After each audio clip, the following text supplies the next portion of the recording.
All right, man. Week 17 New York Giants recap. Well, you almost run out of adjectives to describe this New York Giants team. The ineptitude,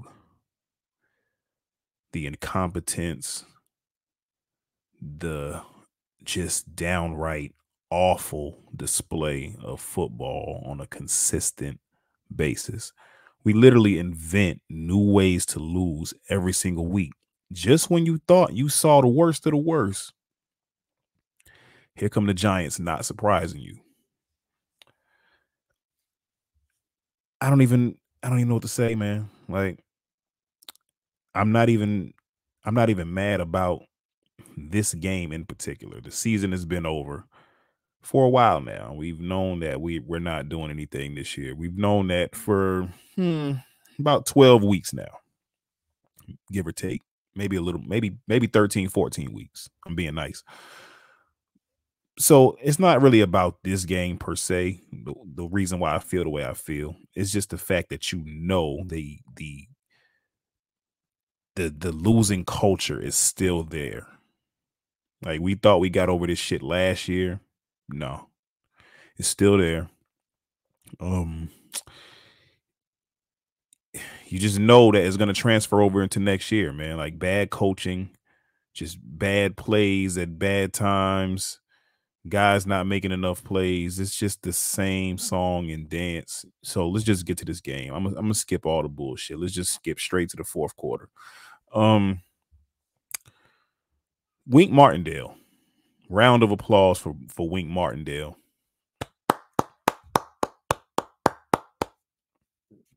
He's the one coach that did show up today. Dialed up amazing blitz packages the whole second half. Got to Matt Stafford consistently. I mean, forced turnovers. What more can you ask for from a defense? So this video is really not about the defense. This is none of their concern. They did their job. They did enough to win the game.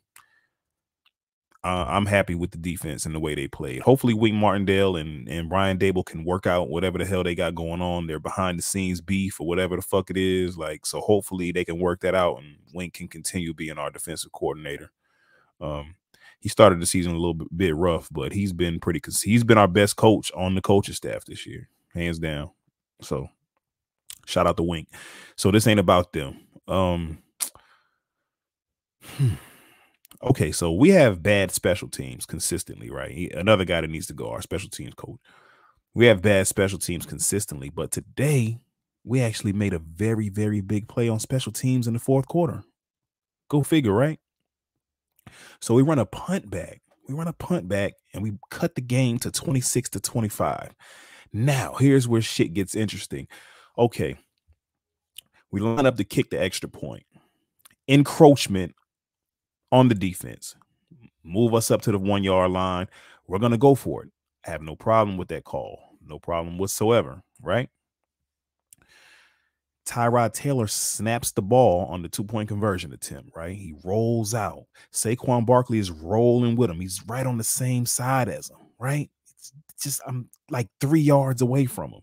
He's running in this direction. Tyrod Taylor throws the fucking ball in this direction. From 3 yards away. I literally, and I ain't trying to diss myself. I was a very athletic nigga. I say was because I'm getting a little older now. I could have made that throw today. That's how easy it was.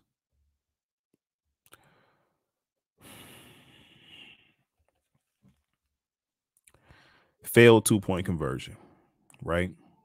No problem. We still got 3 minutes and some change left. And what I say about Wink Martindale and their defense, what they go out there and do? Force another 3 and out with a sack on third down. Bobby Okereke coming through. These guys on the defense played their heart out, man. Like we can't. I'm not gonna gloss over this video and not acknowledge these dudes, man. They played they fucking heart out, bro. They just did. So we get the ball back. Under a minute now, right? Well, right at a minute, like a minute and 8. minute 8 seconds. We get the ball back. First play of the last drive. Tyrod Taylor throws a pass to a wide open Saquon Barkley in the middle of the field. He actually throws it very well this time. But guess what? Saquon Barkley drops the ball. It's just a clown show. Somebody's going to make a bad play. You just got to wait on it. This is a Giants game. This is what the fuck we do. We make bad plays consistently. Like, you're going to see some bad football. Now, stay with me. Okay. So I think it was either the next play or the next play after that. Tyrod Taylor snaps the ball, takes off, runs for about 45 yards down the field, maybe about 40 yards, gets down to the 35, which is the cusp of field goal range. And I say the cusp because we have a kicker off the street, Mason Crosby. We've had kickers off the street all year. We had Randy Bullock. Of course, Graham Gano, our original kicker, he got hurt earlier in the season, and he hasn't been available. So we've been kind of just rotating in kickers. Guys falling by the wayside, whatever. So, if you have a kicker off the fucking street, you have to get the ball closer. So what do we do on first down? With no timeouts, we run the football with no timeouts with about 35 seconds left. Of course, it gets stuffed at the line because it's the Giants. We just went over this, right? The Giants are going to make bad plays. Stay with me. So no timeouts, right? So, okay. So we actually got kind of bailed out because the Rams thought more of us than what we really are. So they called a timeout in preparation for us kicking the field goal, going up, and them having to come back and kick another field goal. But no, they overestimated our brilliance. So next play, okay, incomplete, another incomplete, whatever. So we trot out a kicker off the street for a 54-yard attempt. There ain't a Giants fan alive that thought that kick was going in. Not one of us thought that shit was going in.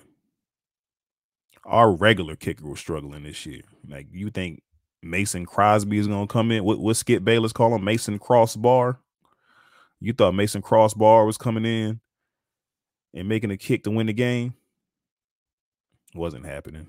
So, as predicted, he misses the fucking kick, and the Giants lose another game. Mike Kafka. I mentioned this shit in a few videos previously, man. I want this motherfucker fired within the hour of the last game ending next week. Within the hour, within the first 5 minutes of that game ending next week. He don't need to go back to the locker room. I don't want to see him back in the locker room. This is just how I'm feeling about it. I've seen enough of his face. He can go on and be a quarterback coach or whatever the fuck he gonna do for another organization. I'm fine with it. He has to go. He's done a piss poor job. Like I said, I'm not happy with Brian Dable this year either, but I know he ain't going nowhere. I'm not stupid. Like, we're not gonna keep rotating coaches back to back to back like that. After every 2 years of a coach being there, they get fired. It's not gonna happen this time. I understand that. So, Brian Dable, whatever. But please get rid of Mike Kafka. I don't want to see his ass in Giants blue no more. Can we do that? Please? I'm asking nice. No? Yeah. But yeah, week after week, month after month, year after year, bad football, repeated mistakes, offensive line trash again today, holding, everybody fucking holding, Daniel Bellinger holding, John Michael Schmitz holding. Every time he made a big play, it was holding, it came back. I could go all day about these fucking bums, man. Like, the offense is just fucking bums. Like, that is the defense. Like I said, I give them their respect today, and the majority of the season they've been playing okay, except for the first maybe 3 or 4 games. They had their stint with all the missed tackles and all that shit, but they've rebounded pretty well over the course of the last 13, 14 weeks.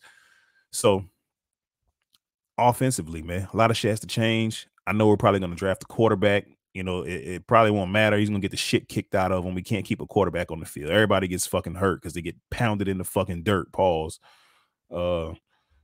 Daniel Jones, he tore his fucking ACL. He got beat like a fucking pinata. Tommy DeVito, his little magic wore off. Tyrod Taylor got injured this year. I think his ribs got fucked up. He missed like 5-6 games. So, I mean, if we draft a quarterback, so what? What he gonna do besides get hurt? Get his fucking brains beat in behind that trash ass O line. What's gonna happen? Like, it doesn't matter. None of this shit matters. We have a losing culture. The shit stinks from the top down. It's a fucking odor. It stinks. It fucking stinks. I'm tired of this shit. And like I said, I'm not mad about this game. I'm just mad at the fact that I know that this shit is going to continue on. Like, we can't get out of our own way. It's horrible. I got to put up with this shit. I got to watch this shit every weekend, just out of pure respect for my fandom. I'm tired of this shit. Like, you know, the Giants games got to be on in the house, whether it's background noise or I'm actually into it. And it's just, you know, what I signed up for. It's just a fucked up obligation. But anyway, I don't really want to talk no more about the game. So that's pretty much it for week 17. We got one more game left of this bullshit. And hopefully at least half of this roster is gone next year. It's just how I feel. So one more game of the bullshit. This is Fly Free Sports. I am Fly Free CT, and I'm signing off.